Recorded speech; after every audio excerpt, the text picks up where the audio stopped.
Do you want to avoid chemical burns like these when you're cleaning the oven? Well, stay tuned and I'll show you how. The only caveat to this process, you guys, is that you need to start this the night before you're actually going to clean. So we're not going to be using any heavy-duty chemical ingredients in here, so we need to let this sit long enough for it to work. So to begin, what we're going to do is take out this oven rack, and as you can see, it has been a minute since I have cleaned this oven, and there is burnt on residue on the bottom that we're going to take care of today. For our cleaning today, we're going to keep this super simple and super basic. I am just using baking soda and water, and you'll see in a little bit that I will mix these to create a paste.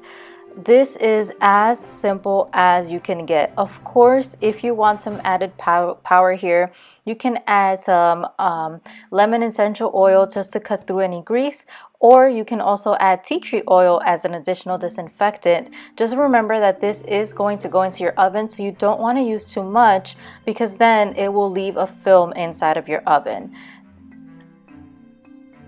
As far as measurements, I just started with a cup of baking soda, and you see that I run into a little bit of a problem here where I added too much liquid to this. Remember, we're trying to make a paste. So if you're going to start with a cup of baking soda, keep it to half a cup of water, and then you can add more water or add more baking soda as need be until you get the paste consistency. Now we're just going to take our paste and spread it everywhere, and as you can see, I am spreading it everywhere because let's be real, when's the next time I'm going to do this? So I'm going to take advantage that I'm already in here, and I'm going to just cover the bottom of this oven, and I'm actually going to start scrubbing with my cleaning toothbrush, and there's a reason for my madness here. So of course you can spread this with a non-scratching sponge, but I want the extra grit of the bristles to start breaking up any of the residue that's on the bottom of the oven. By using a sponge, it just will not really get in there as good as this cleaning toothbrush will. So use the cleaning toothbrush in the beginning just to start scrubbing everything out and getting that paste to start working on the residue.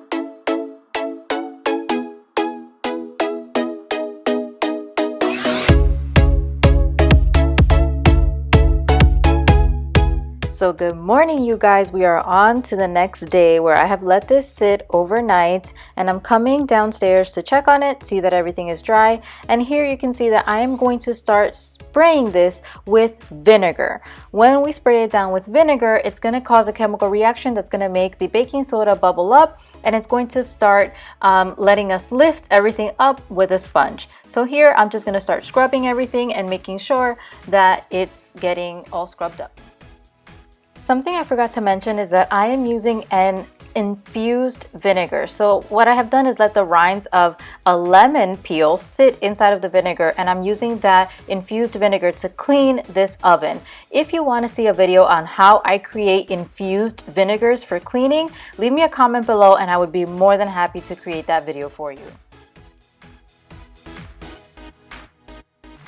So now I'm just continuing to scrub, and if you see me scrubbing particularly hard on one area, it's because I have actually made a big mistake and infused aluminum foil onto the bottom of this oven, and I'm trying to get it off, but it's just not coming off, you guys. It's infused into the bottom of the oven. So this is a stove that has two ovens, and it was my first time ever using this kind of stove. So the top oven, I wanted to make a frozen pizza inside of it, but I didn't want the cheese that fell off of the pizza to fall onto the bottom of the oven.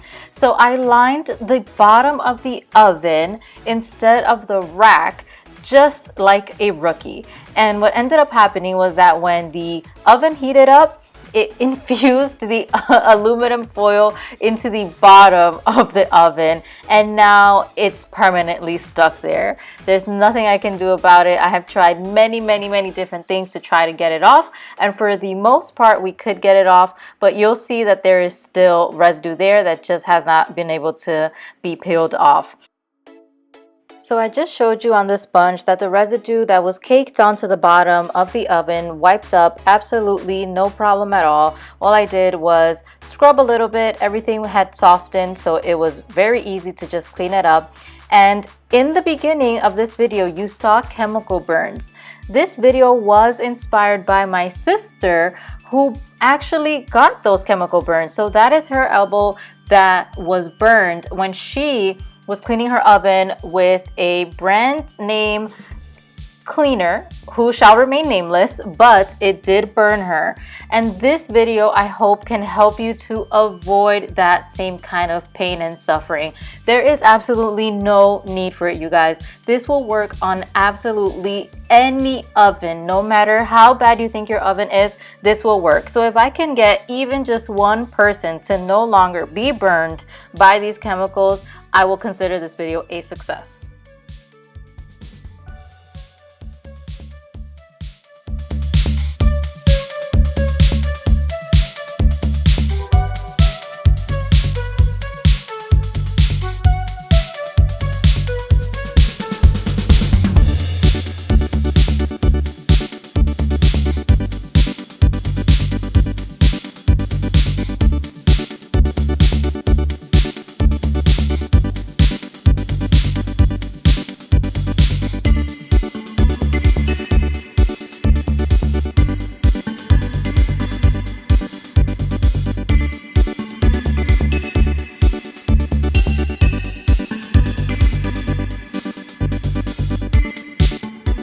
So now I'm just going to continue cleaning all of the baking soda paste up using any additional vinegar as necessary and then drying it off with a microfiber towel.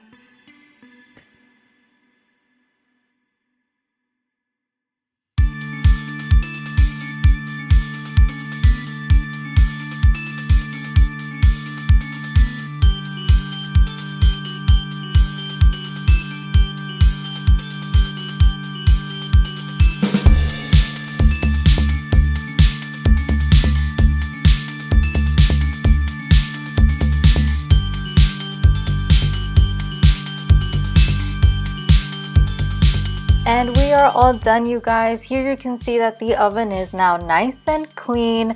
Please do not mind the aluminum burn marks. There's nothing I can do about that. They're just part of the oven now. I will deal with it.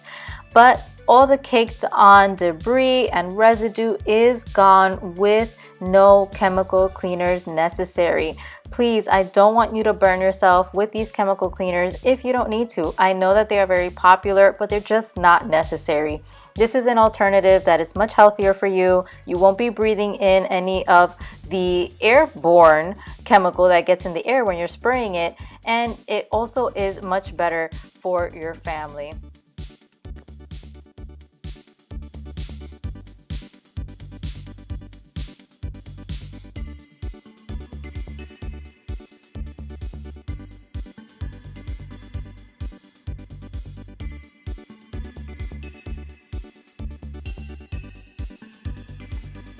And if you feel inspired to keep deep cleaning, I have a video on how to deep clean your fridge. That video is full of tips and tricks on how to clean your fridge naturally, as well as a little hack that will make cleaning your fridge in the future 10 times easier. So if you're interested, there's a card up above and I'll link it down below in the description as well.